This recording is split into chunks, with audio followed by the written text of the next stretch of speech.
Praise the Lord. നമ്മൾ പഠിച്ചുകൊണ്ടിരിക്കുന്ന വിഷയം how to lead a Christian life, ക്രിസ്തീയ ജീവിതം നയിക്കേണ്ടത് എങ്ങനെ. ഇത് മൂക്കി പഞ്ഞു വെക്കുന്നവരെ ചിന്തിക്കേണ്ട ഒരു കാര്യമാണ്. കാരണം നമ്മൾ തിരഞ്ഞെടുത്തിരിക്കുന്നത് ഒരു ക്രിസ്ത്യൻ ലൈഫാണ്.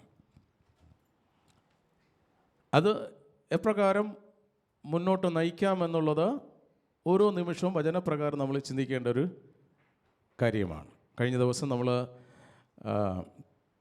4 ചിന്തകൾ പങ്കുവച്ചു. ഒന്ന്, സുവിശേഷവും എല്ലാ തിരുവെഴുത്തുകളും പൂർണ്ണമായി വിശ്വസിക്കുക, നമുക്ക് ലഭിക്കുന്നതനുസരിച്ച് ആ വെളിച്ചത്തിൽ നടക്കുക. 2, കാഴ്ചയാലോ ജഡ അഭിലാഷത്താലോ അല്ല, ജീവൻ്റെ പുതുക്കത്തിൽ വിശ്വാസത്തോടെ നടക്കുക. 3, വേദപുസ്തകം ദിവസേന വായിക്കുക, അതിൽ തിരയുക, ആത്മീയ ജീവിതത്തിൻ്റെ പോഷണത്തിനും വളർച്ചയ്ക്കുമായി രാവും പകലും ദൈവത്തിൻ്റെ തിരുവചനം ധ്യാനിക്കുക. 4ാമത്തെ പോയിന്റിലാണ് നമ്മൾ അവസാനിപ്പിച്ചത്. അവൻ നമുക്കായി കരുതുന്നതാകയാൽ സകല ചിന്താകുലവും ആരുടെ മേൽ വയ്ക്കണം? കർത്താവിൻ്റെ മേൽ ഇട്ടുകൊള്ളുക. അതിൻ്റെ അവസാനത്തെ വചനം വായിച്ച് നമുക്ക് തുടർന്ന് ചിന്തിക്കാം. 1 പത്രോസ് 5:7. 1 പത്രോസ് 5:7. അവൻ നിങ്ങൾക്കായി കരുതുന്നവനാകയാൽ നിങ്ങളുടെ സകല ചിന്താകുലവും അവൻ്റെ മേൽ ഇട്ടുകൊള്ളുക. Praise the Lord. ഇവിടെ ഇരിക്കുന്ന ആർക്കെങ്കിലും ഒരു ആകുലതയില്ലാതെ ആരെങ്കിലും ഇരിപ്പുണ്ടോ? ഒരു ഭാരമില്ലാതെ ആരുമില്ല. നമ്മൾ എന്തെല്ലാം ഉള്ളവരാണെങ്കിലും നമ്മുടെ ജീവിതത്തിൽ എപ്പോഴും ഒരു ചെറിയ ഭാരമുണ്ടാകും. അത് നല്ലതാണ്. അങ്ങനെ ഒരു ഭാരം ഉള്ളത് നല്ലതാണ്. അല്ലെങ്കിൽ നമ്മൾ ബലൂൺ പോലെ പൊങ്ങിപ്പോവും. സ്തോത്രം. കർത്താവ് വരുന്നതിന് മുമ്പ് നമ്മൾ പൊങ്ങാനുള്ളവരല്ല. അപ്പോൾ ഈ ശരീരത്തോടുകൂടി ഈ ഭൂമിയിലായിരിക്കുമ്പോൾ ഒരു ശൂലം എപ്പോഴും എല്ലാവരുടെയും ശരീരത്തിൽ ഉണ്ട്. ഹല്ലേലൂയ. ഒരു ഭാരം, ഒരു പ്രയാസം, ഒരു ആകുലത എല്ലാവർക്കും ഉണ്ട്. പക്ഷേ വേരിയേഷൻ ഉണ്ടാകാം. സ്തോത്രം. അങ്ങനെ ആയിരിക്കണം. ഹല്ലേലൂയ. എങ്കിൽ മാത്രമേ ഒരുത്തന് മറ്റൊരുത്തനെ താങ്ങാൻ പറ്റുകയുള്ളൂ. സ്തോത്രം. അടുത്ത പോയിന്റിലേക്ക് നമുക്ക് പോകാം.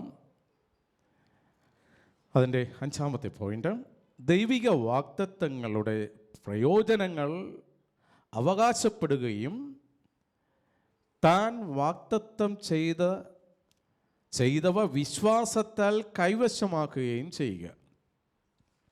ഞാൻ ഒന്നുകൂടെ പറയാം. ദൈവിക വാഗ്ദത്തങ്ങളുടെ പ്രയോജനങ്ങൾ അവകാശപ്പെടുകയും ദൈവം വാഗ്ദത്തം ചെയ്തവ വിശ്വാസത്താൽ കൈവശമാക്കുകയും ചെയ്യുക. സ്തോത്രം. ആ കൈ ഇങ്ങനെ ഉയർത്തിക്ക്, മുറുക്കി പിടിച്ചു, ഞാൻ കൈവശപ്പെടുത്തുന്നത് പറ. യെസ്. ഹല്ലേലൂയ. നമുക്ക്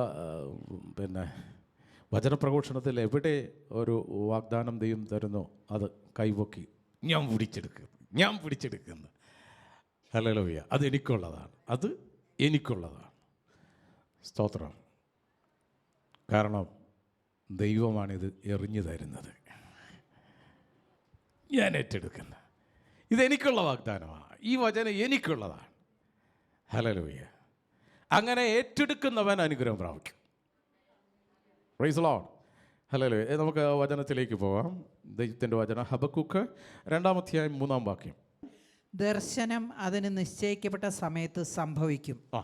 അത് സമാപ്തിയിലേക്ക് അതിവേഗം നീങ്ങുന്നു. സമയം തെറ്റുകയുമില്ല. അത് വൈകിയാലും അതിനായി കാത്തിരിക്കുക. അത് നിശ്ചയമായും വരും, താമസിക്കുകയുമില്ല. ചേർന്നൊരാമേൻ പറയാം. ഹല്ലേലൂയ. ദൈവം ഒരു കാര്യം എന്നെക്കുറിച്ച് വച്ചിട്ടുണ്ടെങ്കിൽ, കർത്താവിൻ്റെ ഉള്ളിൽ ഒരു പ്ലാൻ ഉണ്ടെങ്കിൽ അതിൻ്റെ സമയത്ത് അത് എക്സിക്യൂട്ട് ചെയ്തിരിക്കും. ഹല്ലേലൂയ. നമ്മുടെ മക്കളെക്കുറിച്ച് നമ്മൾക്ക് ഉള്ള ഭാരത്തെക്കാൾ വലിയമായി ആ മക്കളെ തന്ന ദൈവത്തിന് അറിയാം. ഹല്ലേലൂയ. സ്തോത്രം. എവിടെ കൂടെ കെട്ടിക്കുന്ന ആകുലപ്പെടേണ്ട, അതിൻ്റെ സമയത്ത് അത് നടന്നിരിക്കും. ഹല്ലേലൂയ. അതാണായാലും പെണ്ണായാലും. സ്തോത്രം. സ്ത്രീധനം ഉണ്ടായാലും ഇല്ലേലും അതിൻ്റെ സമയത്ത് അത് നടന്നിരിക്കും. ഒരു ഭവനം എഴുതി വെച്ച് പ്രാർത്ഥിച്ചാൽ അതിൻ്റെ സമയത്ത് അത് പൊങ്ങി വരും. ഹല്ലേലൂയ, സ്തോത്രം. യഹോവ ഭവനം പണിതാൽ അത് ഉചിതമായി പണിത് തരും. അല്ല, നമ്മൾ ചിന്തിക്കുന്നതിനേക്കാൾ നനയ്ക്കുന്നതിനേക്കാൾ അപ്പുറമായിട്ടാണ് ഈ ദൈവം. സ്തോത്രം. നമുക്ക് ദൈവത്തിൻ്റെ വചനം പറഞ്ഞ ദർശനത്തിന് ഒരു അവധി വച്ചിരിക്കുന്നു. നമുക്കെല്ലാവർക്കും ഒരു ദർശനമുണ്ട്. സ്തോത്രം. ഒരു ദർശനം എന്ന് പറയുന്നത് അത് ദൈവത്തിൻ്റെ പദ്ധതി പ്രകാരമുള്ളൊരു ദർശനമായിരിക്കണം. കൊക്കിൽ ഒതുങ്ങുന്ന ഒരു ദർശനമായിരിക്കണം. ഹല്ലേലൂയ. അത് സമാപ്തിയിലേക്ക് ബന്ധപ്പെടുന്നു. സ്തോത്രം. ഹന്ന കരഞ്ഞത്, ഹന്ന ദൈവസന്നിധിയിൽ ഹൃദയം ഒരുങ്ങി കരഞ്ഞത് ഒരു ആടിന് വേണ്ടിയാണോ? ആണോ? അല്ല, പിന്നെയോ ഒരു കുഞ്ഞിന് വേണ്ടിയാണ്. അന്നയുടെ ഗർഭപാത്രം ആര് തുറന്നു? ദൈവം തുറന്നു. ഹല്ലേലൂയ. എന്താണോ ഹൃദയത്തിൽ ആഗ്രഹം അതനുസരിച്ച് ദൈവം അത് രൂപാന്തരപ്പെടുത്തി കൈ കൊണ്ട് തരും. അത് ബന്ധപ്പെടുന്ന അത് സമാപ്തിയിലേക്ക് ബന്ധപ്പെടുന്ന സമയം തെറ്റുകയില്ല. സ്തോത്രം. നമ്മൾ പ്രാർത്ഥിച്ച നമുക്ക് ഈ കാത്തിരിക്കാനായിട്ട് ക്ഷമയില്ലാത്തത് കൊണ്ടാണ് നമ്മൾ ഇപ്പം കിട്ടണം വേഗം കർത്താവേ വേഗം വരയണമേ എന്നല്ല ഇപ്പം പ്രാർത്ഥിക്കണം, വേഗം തരയണമേ എന്നാണ്. അപ്പോൾ ഫാസ്റ്റ് ഫുഡിൻ്റെ കാലഘട്ടമായത് കാരണം ആത്മീയ കോളത്തിലും എല്ലാം പെട്ടെന്ന് ആണ്. സ്തോത്രം. അപ്പോൾ സമയം തെറ്റുകയില്ല. അത് വൈകിയാലും അതിനായി കാത്തിരിക്കുക. എബ്രാഹം പ്രാർത്ഥിച്ചു ഒരു തലമുറയ്ക്ക് വേണ്ടി. സ്തോത്രം. 25 വർഷം കാത്തിരുന്നു. 100ാമത്തെ വയസ്സിൽ ദൈവം വാഗ്ദാനം ചെയ്തത് കൊടുത്തു. അല്ലല്ലേ? അതുകൊണ്ട് അങ്ങോട്ട് ഇങ്ങനെ കരങ്ങൾ കൊടുത്തേ. ദൈവം വാക്ക് പറഞ്ഞ വാക്കാണെന്ന് പറ. ഹല്ലേലൂയ. ഈ കൈ കൊടുത്തവർ വാക്ക് മാറ്റിയാലും കർത്താവ് കൈ മാറ്റത്തില്ല. ഹല്ലേലൂയ. സ്തോത്രം. വാക്ക് പറഞ്ഞാൽ വാക്ക് പാലിക്കുന്ന ഒരുവൻ എൻ്റെ കർത്താവായ ദൈവം. കൊടുക്കുമെന്ന് പറഞ്ഞാൽ കൊടുത്തിരിക്കും. സ്തോത്രം. ആ വാഗ്ദാനം ചെയ്യുന്നത് ഏത് കണ്ടീഷനിലാണ്? ഒരു കുഞ്ഞ് ജനിക്കാൻ സാധ്യതയില്ലാത്ത കണ്ടീഷനിലാണ് വാഗ്ദാനം ചെയ്യുന്നത്. അതാണ് നമ്മുടെ ദൈവം. ഇല്ലാത്തതിനെ വിളിച്ചു വരുത്തുന്ന ഒരു ദൈവത്തെയാണ് ഞാനും നീയും ആരാധിക്കുന്നതെങ്കിൽ സന്തോഷത്തോടെ ഒന്ന് കരങ്ങളടിച്ച് എൻ്റെ കർത്താവിനൊന്ന് മഹത്വം കൊടുത്തേ. ആ ബന്ധനം അഴിഞ്ഞു മാറട്ടെ. അസാധ്യങ്ങളെ സാധ്യമാക്കുന്ന ഒരു ദൈവമാണ് നമ്മുടെ ദൈവം. അവൻ തക്ക സമയത്ത് അത് തന്നിരിക്കും. ഹല്ലേലൂയ. അത് വൈകിയില്ല, അതിനായി കാത്തിരിക്കുക. അത് വരും നിശ്ചയം. സ്തോത്രം. അത് വരും നിശ്ചയം. അടുത്ത ഉറപ്പെന്ന് പറയുന്നത് താമസിക്കുകയില്ല. ഹല്ലേലൂയ. ദൈവത്തിൻ്റെ നമ്മൾ ചിന്തിച്ചുകൊണ്ടിരിക്കുന്ന ദൈവിക വാഗ്ദത്തങ്ങളുടെ പ്രയോജനങ്ങൾ അവകാശപ്പെടുകയും താൻ വാഗ്ദത്തം ചെയ്തവ വിശ്വാസത്താൽ കൈവശമാക്കുകയും ചെയ്യുക. അത് താമസിക്കുകയില്ല, വരും. സ്തോത്രം. ഇങ്ങനെയാണ് അന്യോന്യം ശക്തിപ്പെടുത്തി മുന്നോട്ട് പോകേണ്ടത്. വിഷമിക്കേണ്ട, അത് തക്ക സമയത്ത് വരും. നമ്മളൊക്കെ ഒന്ന് കഴിയുമ്പോൾ മറ്റൊരു ആവശ്യം നമ്മുടെ മുന്നിൽ എപ്പോഴായാലും വന്നിരിക്കും. മൂക്കി പഞ്ഞു വെക്കുന്ന ഒരു ആവശ്യങ്ങൾ എപ്പോഴും മുന്നിൽ ഉണ്ടാകും. സ്തോത്രം. ചില കാര്യങ്ങൾ പ്രാർത്ഥിച്ചിട്ട് ഇതേവരെ നടന്നിട്ടില്ല എന്നുള്ള നിരാശ വേണ്ട. സ്തോത്രം. ഹൃദയത്തിൽ ചിലപ്പോൾ മടുത്തു പോകാനുള്ള സാധ്യത. ഞാൻ ഇന്ന വിഷയത്തിന് ഇത്രയും സമയമായിട്ട് പ്രാർത്ഥിക്കുന്നു, പക്ഷേ ഇതുവരെ വന്നിട്ടില്ല. സ്തോത്രം. ദൈവസന്നിധിയിൽ അത് എത്തി, അവൻ്റെ സമയമാകുമ്പോൾ അത് എത്തിയിരിക്കും. അതാണ് ദൈവം. കാരണം ഒരു ചോദിച്ചൊരു കാര്യത്തിൻ്റെ മാച്യൂരിറ്റി എന്തെന്ന് എൻ്റെ ദൈവത്തിനെ അറിയുള്ളൂ. അവൻ്റെ സമയമാകുമ്പം അതിൻ്റെ ഫീൽഡ് ഒരുക്കി അത് തന്നിരിക്കും. Hallelujah. The greatest architect, engineer നമ്മുടെ അപ്പല. ഹല്ലേലൂയ. കാരണം ഇത് സാധാരണ ഒരു മനുഷ്യൻ്റെ വാക്കല്ല, വചനം ദൈവത്തിൻ്റെതാണ്. തക്ക സമയത്ത് വരും, താമസിക്കുകയില്ല. ഹല്ലേലൂയ. കാത്തിരിപ്പിൻ്റെ പ്രത്യേകത എന്ന് പറയുന്നത് ഹബക്കുക്ക് 3 ഹബക്കുക്ക് 3:17-18 വാക്യങ്ങൾ. അത്തിവൃക്ഷം തളിർക്കയില്ല, മുന്തിരിവള്ളിയിൽ അനുഭവം ഉണ്ടാകുകയില്ല, ഒലിവ് മരത്തിൻ്റെ പ്രയത്നം നിഷ്ഫലമായി പോകും, ഫലം അല്ലെങ്കിൽ പ്രയത്നം നിഷ്ഫലമായി പോകും, നിലങ്ങൾ ആഹാരം വിളയിക്കില്ല, ആട്ടിൻകൂട്ടം തൊഴുത്തിൽ നിന്ന് നശിച്ചു പോകും, ഗോശാലകളിൽ ഉണ്ടായിരിക്കുകയില്ല. എങ്കിലും ഞാൻ യഹോവയിൽ ആനന്ദിക്കും, എൻ്റെ രക്ഷയുടെ ദൈവത്തിൽ ഘോഷിച്ചുല്ലസിക്കും. ഹല്ലേലൂയ. സ്തോത്രം. അതാണ് ഹൃദയ നിശ്ചയമുള്ള ഒരു മനുഷ്യൻ്റെ പ്രത്യേകത. ദൈവത്തിൻ്റെ വാഗ്ദാനത്തിൽ അടിയുറച്ച് വിശ്വസിക്കുന്നവൻ്റെ ഹൃദയത്തിൽ നിന്നും വരുന്ന തീരുമാനമാണ്, ഈ പറയപ്പെട്ട കാര്യങ്ങൾ ഇല്ലെങ്കിലും ഞാൻ എന്ത് ചെയ്യും, എങ്കിലും ഞാൻ യഹോവയിൽ ആനന്ദിക്കും, എൻ്റെ രക്ഷയുടെ ദൈവത്തിൽ ഘോഷിച്ചുല്ലസിക്കും. സ്തോത്രം. അതുകൊണ്ട് ഒരിക്കലും പ്രത്യേകം ശ്രദ്ധിക്കാനുള്ളൊരു കാര്യം, മറ്റൊരുത്തൻ്റെ അനുഗ്രഹം വെച്ചുകൊണ്ട് എൻ്റെ ആവശ്യം കമ്പയർ ചെയ്യരുത്. നമ്മൾ ഓരോരുത്തരെയും വളർത്തുന്നവൻ നമ്മളെ വിളിച്ച ദൈവമാണ്. ഹല്ലേലൂയ. കണ്ണു നിറയെ കാണുന്ന അനുഗ്രഹമല്ല അനുഗ്രഹം.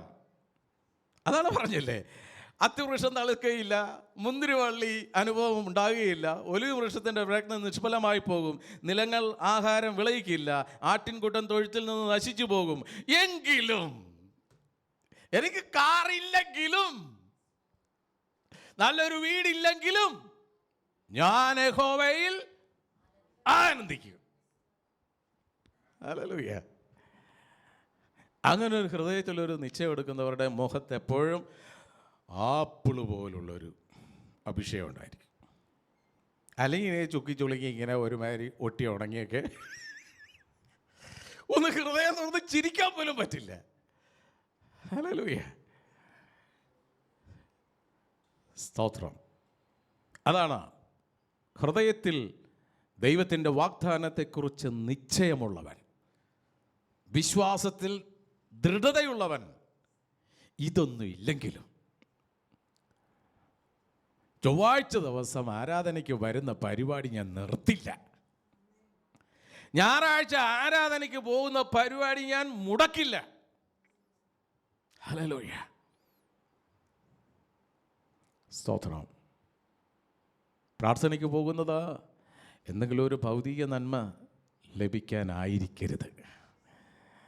എൻ്റെ അകമേവുള്ള മനുഷ്യനെ പുഷ്ടിപ്പെടുത്താനാണ് ഈ യാത്ര. അല്ലല്ലേ? അങ്ങനെ അകമേവുള്ള പുഷ്ടിയുള്ള മനുഷ്യൻ പറയും, എങ്കിലും ഞാൻ യഹോവയിൽ ആനന്ദിക്കും, എൻ്റെ രക്ഷയുടെ ദൈവത്തെങ്കിൽ ഘോഷിച്ച് ഉല്ലസിക്കും. അപ്പോസ്തലന്മാരുടെ ആ പ്രത്യാശ എന്തായിരുന്നു? 2 കൊറിന്ത്യർ 1:20. 2 കൊറിന്ത്യർ 1:20. ദൈവത്തിൻ്റെ വാഗ്ദത്തങ്ങൾ എത്ര ഉണ്ടെങ്കിലും അവനിൽ ഉവ്വ് എന്നത്രേ. ഹല്ലേലൂയ. ദൈവത്തിൻ്റെ വാഗ്ദത്തങ്ങൾ എത്ര ഉണ്ടെങ്കിലും അവനിൽ ഉവ്വ്.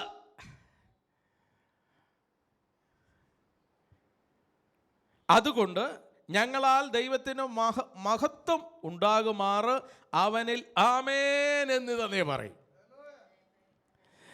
ഹല്ലേലൂയ. ആ വചനം അടിവരയിട്ട് ശ്രദ്ധിക്കേണ്ട ഒരു കാര്യമാണ്. ആൻറ്റി അതൊന്ന് വായിക്കാം. ദൈവത്തിൻ്റെ വാഗ്ദത്തങ്ങൾ എത്ര ഉണ്ടായിരുന്നാലും അവനിൽ ഉവ്വ് എന്നാകുന്നു. ഹല്ലേലൂയ. അവനിൽ ഉവ്വ് എന്ന് അത്രേ. അതുകൊണ്ടാകുന്നു ഞങ്ങളാൽ ദൈവത്തിന് മഹത്വം ഉണ്ടാകുവാൻ തക്കവണ്ണം അവനിലൂടെ ആമേൻ എന്നും പറയുന്നത്. ഹല്ലേലൂയ. ദൈവിക വാഗ്ദത്തങ്ങളുടെ പ്രയോജനങ്ങൾ അവകാശപ്പെടുകയും താൻ വാഗ്ദത്തം ചെയ്തവ വിശ്വാസത്താൽ കൈവശമാക്കുകയും ചെയ്യുക. അതാണ് നമ്മുടെ പോയിന്റ്. 2 പത്രോസ് 1:1 മുതൽ 4 വരെയുള്ള വാക്യങ്ങൾ. 2 പത്രോസ് 1 മുതൽ 4 വരെയുള്ള വാക്യങ്ങൾ. 3 മുതലുള്ള വാക്യങ്ങൾ വായിക്കാം. തൻ്റെ മഹത്വത്താലും ശ്രേഷ്ഠതയാലും നമ്മെ വിളിച്ചവന്റെ പരിജ്ഞാനത്താൽ അവന്റെ ദിവ്യശക്തി ജീവനും ഭക്തിക്കും ആവശ്യമായതൊക്കെയും നമുക്ക് ദാനം ചെയ്തിരിക്കുന്നുവല്ലോ. നിൽക്കട്ടെ. ഹല്ലേലൂയ. തൻ്റെ മഹത്വത്താലും വീര്യത്താലും നമ്മെ വിളിച്ചവന്റെ പരിജ്ഞാനത്താൽ അവന്റെ ദിവ്യശക്തി ജീവനും ഭക്തിക്കും വേണ്ടിയതൊക്കെയും നമുക്ക് ദാനം ചെയ്തിരിക്കുന്നുവല്ലോ. ഒരാമയും പറയാം. അപ്പോൾ പിന്നെ കാണുന്നതല്ല എക്സ്ട്രാ ഫിറ്റിങ്സ് ആണ്. ആഡംബരങ്ങളെല്ലാം എക്സ്ട്രാ ഫിറ്റിങ്സ് ആണ്. ജീവനും നോക്കിക്കേ ഭക്തിക്കും വേണ്ടിയതൊക്കെയും നമുക്ക് ദാനം ചെയ്തിരിക്കുന്നല്ലോ. ബാഹ്യമായ മോടിയല്ല, ജീവനും ഭക്തിക്കും വേണ്ടിയത് ദൈവം തന്നിട്ടുണ്ട്. അത് കഴിഞ്ഞു വരുമ്പോഴാണ് ഈ ആകുലതയും അസ്വസ്ഥതയും അസൂയയും ഒക്കെ നമ്മുടെ പുറകെ വരുന്നത്. വചനം ശ്രദ്ധിക്കണം. ജീവനും ഭക്തിക്കും വേണ്ടിയതൊക്കെയും നമുക്ക് ദാനം ചെയ്തിരിക്കുന്നുവല്ലോ. സ്തോത്രം. മറ്റുള്ളതെല്ലാം ഒരു എക്സ്ട്രാ ഫിറ്റിങ്സ് ആണ്, ഒരു എക്സ്ട്രാ ഭംഗിക്ക് വേണ്ടിയുള്ളതാണ്. പക്ഷെ പലപ്പോഴും ഹൃദയം പോകുന്നത് ഈ എക്സ്ട്രാ ഭംഗിക്ക് വേണ്ടിയാണ്. ഹല്ലേലൂയ. അത് നമ്മളെ ആകുലപ്പെടുത്തും. ദൈവത്തിൻ്റെ വചനം പറയുന്നു, തിന്നാനും ഉടുക്കാനും ഉണ്ടെങ്കിൽ, ബാക്കി പറ, തിന്നാനും ഉടുക്കാനും ഉണ്ടെങ്കിൽ അത് മതി. ദൈവമേ എന്നെ ധനവാനുമാക്കല്ലേ, ദരിദ്രനുമാക്കല്ലേ. ധനവാനാക്കിയാൽ ഞാൻ നിന്നെ മറക്കും, ദരിദ്രനാക്കിയാൽ അന്യൻ്റെ വസ്തുക്കൾ ഞാൻ ആഗ്രഹിക്കും. അതുകൊണ്ട് നിത്യവൃത്തി തന്നെന്നെ പരിപോഷിപ്പിക്കണമേ. സ്തോത്രം. ആഹാരത്തിന് ഒരല്പം ടേസ്റ്റ് കുറഞ്ഞു പോയാൽ ആ ആഹാരത്തിൻ്റെ മുമ്പിലിരുന്ന് പരാതി പറയുന്ന എത്രയോ പേരുണ്ട്. എന്നാൽ അതുപോലുമില്ലാതെ, ഉടുതുണിക്ക് മറുതുണിയില്ലാതെ, ഒരു നേരത്തെ ഭക്ഷണം പോലും ഇല്ലാതെ കോടിക്കണക്കിന് ജനങ്ങൾ ഈ ഭൂമിയിലുള്ളപ്പോൾ നീ ആഹാരത്തിൻ്റെ മുമ്പിലിരുന്ന് പിറുപിറുക്കുന്നുണ്ടെങ്കിൽ നിന്നെപ്പോലെ ഇത്രയും നന്ദി കെട്ടൊരു വ്യക്തി ഈ ഭൂമിയിൽ ജനിക്കാനില്ല. ചുറ്റിനും നടക്കുന്നത് എന്താണ് വ്യക്തമായി ചിന്തിച്ചോളണം. സ്തോത്രം. ശരിക്കും നമ്മൾ ആരാണെന്ന് അറിയണമെങ്കിൽ ഒന്ന് വൃത്തമന്ത്രത്തിൽ ചെല്ലണം, ക്യാൻസർ ഇൻസ്റ്റിറ്റ്യൂട്ടിൽ ചെല്ലണം, അനാഥ മന്ദിരത്തിൽ ചെല്ലണം, ജയിലറയിൽ ചെല്ലണം. അപ്പോഴാണ് നാം അനുഭവിക്കുന്ന അനുഗ്രഹത്തിൻ്റെ വില എന്തെന്ന് അറിയുന്നത്. അപ്പോൾ ശരിക്കും ദൈവമേ എന്നൊരു വിളി നിൻ്റെ ഉള്ളിൽ നിന്നുണ്ടാകും. അല്ലാത്ത വിളിയെല്ലാം കാപട്യത്തോടുള്ള വിളിയാണ്. സ്തോത്രം. ഏത് മനുഷ്യനും നിവർന്നാൽ ബാക്കി പറ, ഒരു ശ്വാസമത്രേ, ഒരു ശ്വാസമത്രേ. ഹല്ലേലൂയ. ജീവനും ഭക്തിക്കും വേണ്ടിയതൊക്കെയും നമുക്ക് ദാനം ചെയ്തിരിക്കുന്നുവല്ലോ.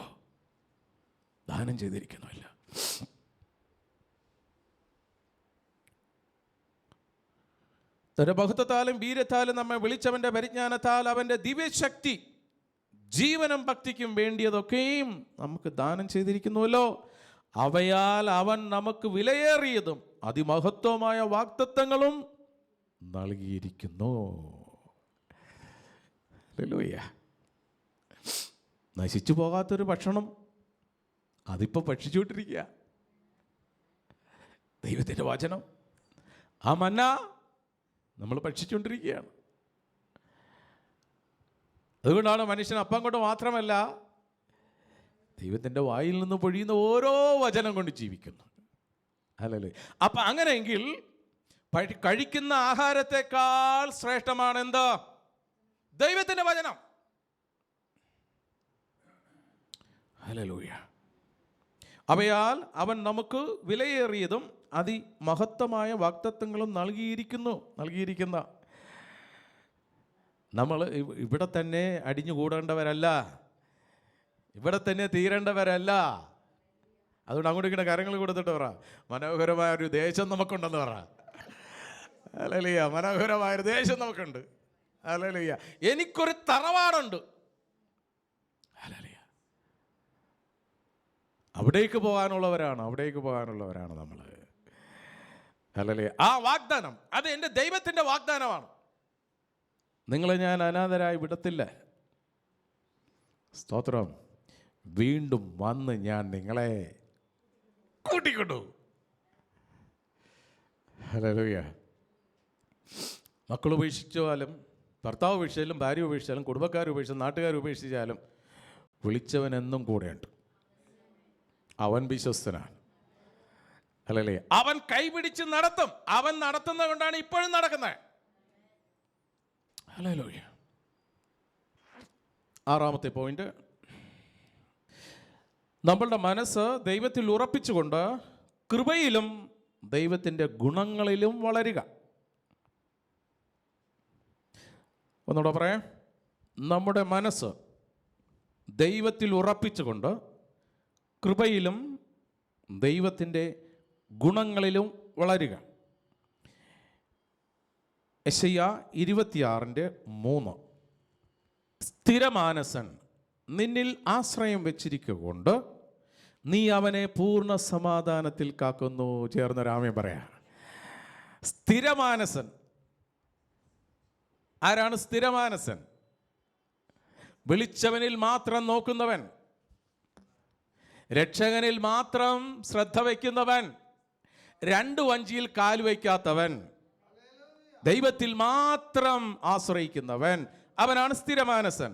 നിന്നിൽ ആശ്രയം വെച്ചിരിക്കുകൊണ്ട്, ഹല്ലേലൂയ, നീ അവനെ പൂർണ്ണ സമാധാനത്തോടെ കാക്കുന്നു. ഹല്ലേലൂയ. എങ്ങനെയാണ് ദൈവം നമ്മളെ കാക്കുന്നത്? പൂർണ്ണ സമാധാനത്തോടെ. എങ്കിലും നമ്മുടെ ഭവനങ്ങളിലേക്കൊന്ന് ചെല്ലാം. പൂർണ്ണ സമാധാനം, കർത്താവ് തരുന്ന ആ സമാധാനം പൂർണ്ണമായിട്ട് നമ്മുടെ കുടുംബത്തിലുണ്ടോ? അത് ഏതെങ്കിലും വഴിയിൽ ചോർന്നു പോകുന്നുണ്ടോ? നാളടുക്കും തോറും പ്രശ്നങ്ങളും പ്രയാസങ്ങളും വർദ്ധിക്കുകയാണ്. കുടുംബത്തിൻ്റെ സമാധാന അന്തരീക്ഷം നഷ്ടപ്പെട്ടുകൊണ്ടിരിക്കുന്ന ഒരു കാലഘട്ടമാണ്. ഭാര്യ ഭർത്താക്കന്മാർ തമ്മിൽ വഴക്ക് വർദ്ധിക്കുന്ന കാലഘട്ടമാണ്. ഒന്നിനൊന്നോട് ചേരാത്തൊരു കാലഘട്ടമാണ്. അപ്പോൾ ആ ശത്രുത, അത്തരത്തിൽ അസ്വസ്ഥത കൊണ്ടയിരുന്ന ഒരു വ്യക്തിയുണ്ട്. അവനെ തിരിച്ചറിയണം.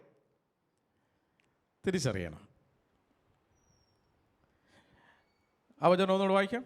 മനസ്സ് ഉറപ്പിച്ചിരിക്കുന്നവൻ നിന്നിൽ ആശ്രയം വെച്ചിരിക്കുന്നത് കൊണ്ട് നീ അവനെ പൂർണ്ണ സമാധാനത്തിൽ സംരക്ഷിക്കുന്നു. ഹല്ലേലൂയ. അപ്പോൾ സ്ഥിരമാനസം നിന്നിൽ ആശ്രയം വെച്ചിരിക്കുകൊണ്ട് നീ അവനെ പൂർണ്ണ സമാധാനത്തിൽ കാക്കുന്നു. അപ്പോൾ നമ്മളുടെ ഫോക്കസ് വിളിച്ചവനിലാണെങ്കിൽ തീർച്ചയായിട്ടും അവൻ നമ്മളെ സമാധാനത്തിൽ കാക്കും. വിളിച്ചവനിൽ മാത്രമായിരിക്കണം ഫോക്കസ്. മനുഷ്യൻ്റെ ഈ ഫോക്കസ് എടുത്ത് മാറ്റുന്ന ചില മതഭക്തികളുണ്ട്. നാളുകൾക്ക് മുമ്പ് കൊല്ലം നാന്തിരിക്കൽ പള്ളിയിൽ ക്രൈസ്തവ പൊങ്കാല എന്നും പറഞ്ഞൊരു സാധനം ഇട്ട്, ഹൈന്ദവ സഹോദരങ്ങൾ പൊങ്കാല ഇടുന്നത് പോലെ തന്നെയാണ് പള്ളിയുടെ അകത്ത് പൊങ്കാല ഇട്ടത്. എന്തിനാണെന്നറിയാമോ? കുടുംബത്തിൽ സമാധാനം ഉണ്ടാകാൻ. കുടുംബത്തിൽ സമാധാനം ഉണ്ടാകാനേ ക്രൈസ്തവ പൊങ്കാലയില്ല ഇടേണ്ടത്. കുടുംബത്തിൽ സമാധാനം ഉണ്ടാകണമെങ്കിൽ സമാധാന പ്രഭു നിന്റെ കുടുംബത്തിൽ ഉണ്ടായിരിക്കണം. കുടുംബത്തിൽ സമാധാനം ഉണ്ടാകാൻ മരിച്ചു പോകുന്ന മണ്ണാങ്കട്ടെ മനുഷ്യന്റെ മുമ്പിൽ നിന്ന് പ്രാർത്ഥിക്കല്ല വേണ്ടതാ. ഫോക്കസ് ഈ ജീവനുള്ള ദൈവത്തിലാണ്. അവരിൽ നിന്ന് ഫോക്കസ് മാറരുത്. വേറൊരു പ്രത്യേക വ്യക്തിയിലും ശ്രദ്ധ പോകരുത്. അപ്പോൾ സ്ഥിരമാനസൻ അവൻ ഒറ്റ ആളേ ഉള്ളൂ, ഒരേ ഒരു വ്യക്തിയേ ഉള്ളൂ. ഹല്ലേലൂയ. അവനെ വിളിച്ച ദൈവം. ഫിലിപ്പിയർക്ക് എഴുതിയ ലേഖനം 4-8 സത്യമായതൊക്കെയും ഘനമായതൊക്കെയും നീതിയായതൊക്കെയും നിർമ്മലമായതൊക്കെയും രമ്യമായതൊക്കെയും സൽകീർത്തിയായതൊക്കെയും സൽഗുണമോ പുകഴ്ചയോ അതൊക്കെയും ചിന്തിച്ചുകൊള്ളുവേ. ഒരൊറ്റ ഫോക്കസേ ഉള്ളൂ. സത്യമായത്, ഘനമായത്, നീതിയായത്, നിർമ്മലമായത്, രമ്യമായത്, സൽകീർത്തിയായത്, സൽഗുണവും പുകഴ്ചയും അതൊക്കെയും ചിന്തിച്ചോളൂ. ഹല്ലേലൂയ. നമുക്ക് ക്രിസ്തുവിൽ ഒരുവൻ വളരും തോറും പൗലോസ് പറഞ്ഞത്, ക്രിസ്തുവിനെ നേടേണ്ടതിന് എനിക്ക് ശ്രേഷ്ഠമായിരുന്നതൊക്കെയും ചപ്പും ചവറുമായി എണ്ണുന്നു.